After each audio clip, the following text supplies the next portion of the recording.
So, some of you been asking, Gabby, why you cut the hair? You look like one boy. Well, today I'm going to tell you why I cut my hair. So let's get into it.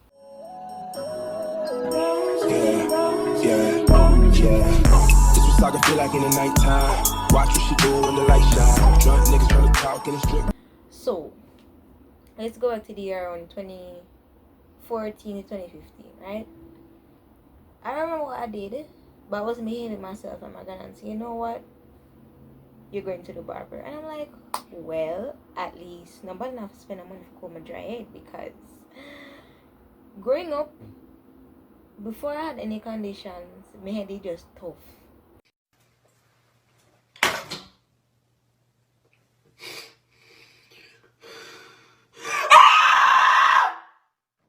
It was really hard to comb my hair. You understand? And anybody could have combed my hair.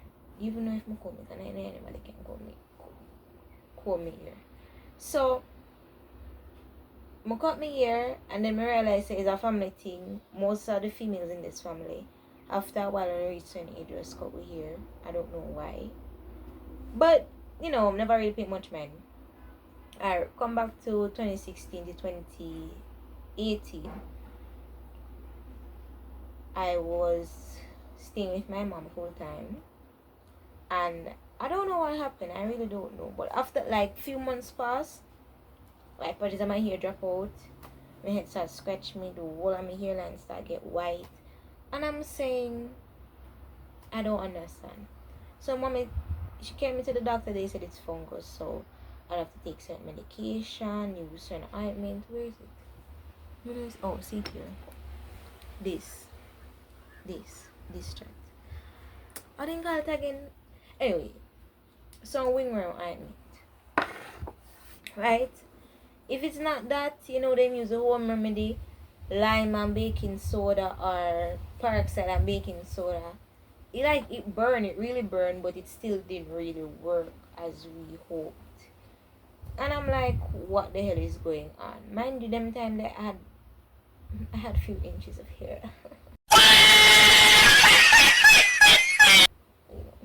But anyways, yeah, it was a good length where I could catch my hair like in 2 or 3 and catch it up in a one and slap bangs and all that. But then I realized that it's getting worse. Like more than one bag of hair, so, and the whole of my head, middle back, side back, front back, center back, it just nyamu. It just gone. Like there's nothing to grip on it. Even if you use the blow dry and comes out, it's just like the one I'm here right now. Go back to the doctor, then say it's still fungus. I had to keep trimming it off. I had to keep it low. And it's not even low. I had to keep it shine. Like the only thing that was missing in my head was actually the arrow. No, Miss didn't come out arrow, but yeah. But it had its time where it was on and off. 1 minute the patches would be there, the next minute no patches in there. And sometimes when people or other children see me without the patch in my head, they were like, oh my gosh, your skin's some. See people are crying. I'll be like, thank you, but it's not that serious. It's really not that serious. Then after a while, make it go on, make it pass, and we just use different medication, go to different doctors, until like when it was picture day for primary school, like they didn't have graduation because of COVID. So I did my hair. I think I twisted out like Afro kinky twist. Then like grade 7 Jerry curl twist. Until when we start face-to-face school in a grade 8, me hair did I cut off. Like why them wait till when me I go do face-to-face school for me hair cut off? Because it was really getting bad. I scratch and it come way down on my face and all of that, and I'm like, I'm scared to go to school because people, kids will be kids and people will be people. But surprisingly, I blend in very well. Yeah. Until grade 10, I decided that I said, Mommy, let's try this again. And she's like, alright. But then when I realized, even when I'm using the medication and my hair grow, it still not make no sense. It really doesn't. Like, it pisses me off. But I'm saying, mommy and I were saying that probably is the type of treatment that I use in my hair, like the wax and the gel, and too much of both. And I wasn't the type of girl to have a lovely hair day at school every day. No. It's either like once a month or something of the sort. But, here's the but. It's the but. When it comes to like really, really important occasions, my hair is so well behaved. But on a regular basis, like, we ain't going nowhere. So I do what I want to do. And I'll be like, alright, fair. Until like grade 11, when it was picture day, I did a pixie cut. It was okay until when I come home, my head started scratching me, and it scratched me to the point where when I scratch my head, I see the blood on my finger, and I'm like, this is serious. Graduated. After graduation, you know, reality of life really hit you, and then I realized, say, I don't know what's going on with my hair, I don't know what's going on with my skin. My skin, we just act up. Like, you see some patch all over my skin. I don't know if you can see it. Like, see? Some patch. It's not like bump, but if you really can't see it, then we just act up from time to time. And the next minute, it just gone down. And I can't use certain lotion because my skin is face itch me. If I use a regular lotion, olive oil have to be in it, and I have to like mix it up with other stuff before I can use it for my skin because it's going to scratch me. Because I just done beard. So, you know, when I was starting college, heart, by the way, heart. When I was starting heart, they said I need to do a medical. And I said, alright. I did the medical, went to a doctor. I go to the doctor, and I said, you know, my hairline, my skin, it's most places don't think of it, guys. Some of them are nasty. Let us not talk about it.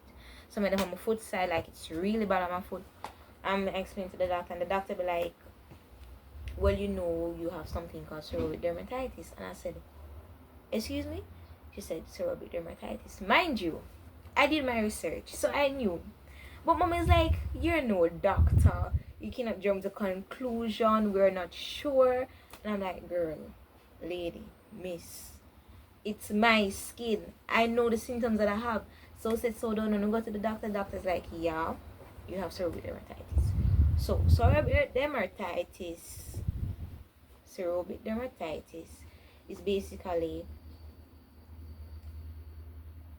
too much oil. Too much, like, you have extra hair growth at the skin, and it grows an extra layer across. I feel like I teach geography.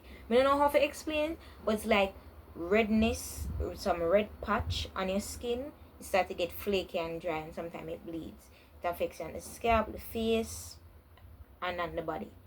Usually it's when you're in cold weather. However, for me, it's when I'm in hot weather. So like, it's when it's a summertime and it's really hot. Like when we do a Portmore side, I'm telling you, my skin act up and break out. I don't have to be eating sweetie.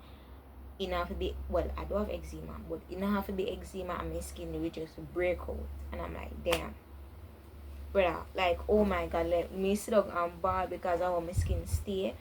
And the slightest of things will start it up. So for example, say I use a regular lotion, you know, that them look a cheap lotion I'm not use.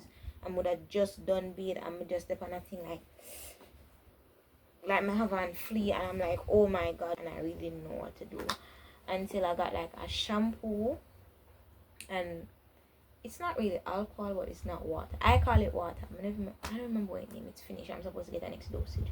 So usually I have to like wash out my hair with regular shampoo first, next me some medicated shampoo, and leave it for like 5 minutes. After me rub it in, wash it out, next put in the water. I have to use it like every day. And the shampoo I use it like 2 times for the week. And you know, it really feel overwhelming because I'm saying I'm using all this medication for so many years and that make no sense, like none whatsoever. Like, it not make no sense to me. And then you know, people stay, they me say and just laugh after you or whatever. Like for instance, people just screenshot, like I'll post up my videos on TikTok and wherever, and people just screenshot it and post it or screen record it and put it on them Instagram and like, oh, happy Sunday, and be laughing, and their friends will be laughing too. Remember, I come in like them to say, Africa this, I cancer, me never think that she have cancer. Why? Sometimes people not put up everything on social media, and I was like, bro, you're not even troubling, why would you do that? So that made me feel even more insecure about how me look sometimes, until after a while I was like, come on. Everybody cannot be the same. I really don't see what is the big deal of you troubling a person because I'm head, but let me tell you something. Me not say me not laugh after people, you know. Me not say me not laugh after people. But you see a person, them not trouble you, them in a them own little world, have them own little friends, them not call you nothing. Why is it that you think it's okay to get up and trouble somebody? And then when the person hurt themselves or whatever, they're like, oh, it's never that serious, it's never that deep. It is that deep because the slightest, I'm not going to say people are, well, some people are sensitive, but like, it's when people know that they're being bullied and they don't have anyone to talk to, it's really messed up. Me, I had friends who would defend me to the point where sometimes it bothers them more than me, because sometimes the people don't want to trouble me chat to me, I tell the truth. They don't look any better. They really don't look any better. With here, without here, adults pitney. Some of them, me and some of them in the same age group, and they feel like, oh, me and them girl like in the same class, she ball off her head, she a monkey avatar the two.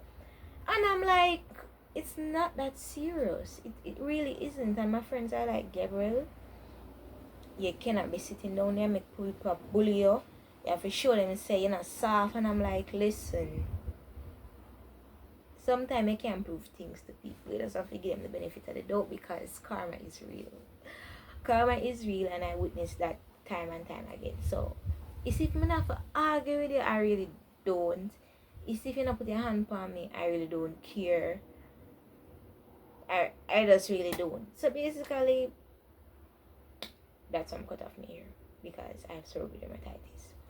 If the hair grows too much,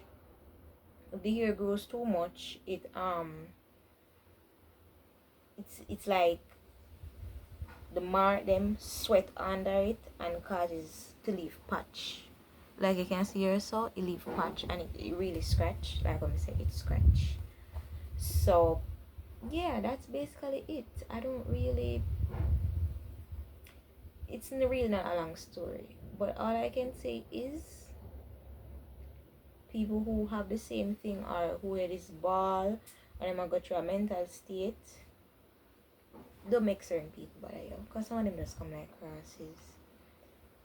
Them come like crosses, like them come from the pit of hell. And sometimes me know you really want to answer them. Yeah, they really, really, really draw you out. But trust me, it's not worth it. Sometimes just walk away if you have to. I don't say you're not supposed to defend yourself, but if you don't have to answer them, don't answer them, because they might have the right away, and it really not gonna be worth it. And handling it mentally, it's really, really, really hard. It's very hard.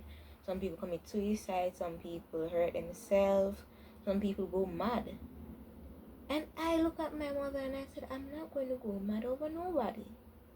None. Why would I do that? Like, listen, I know my head is bald. Well, me trim it or whatever. And people call me names. People say I look weird. Some people say I look like transmission and whatever. But I really not care. I just enjoy my life. I can't, because of people say certain things. Me I go stop doing me love or stop doing me. I do like, come on. Be for real. Like, why would you trouble people? Like, come on, bro. Grow up. You busy troubling people while the person who you are troubling make money. Come on, bro. It's 2026. Grow up. But I'm glad I could share my story with you guys, and I think that's it.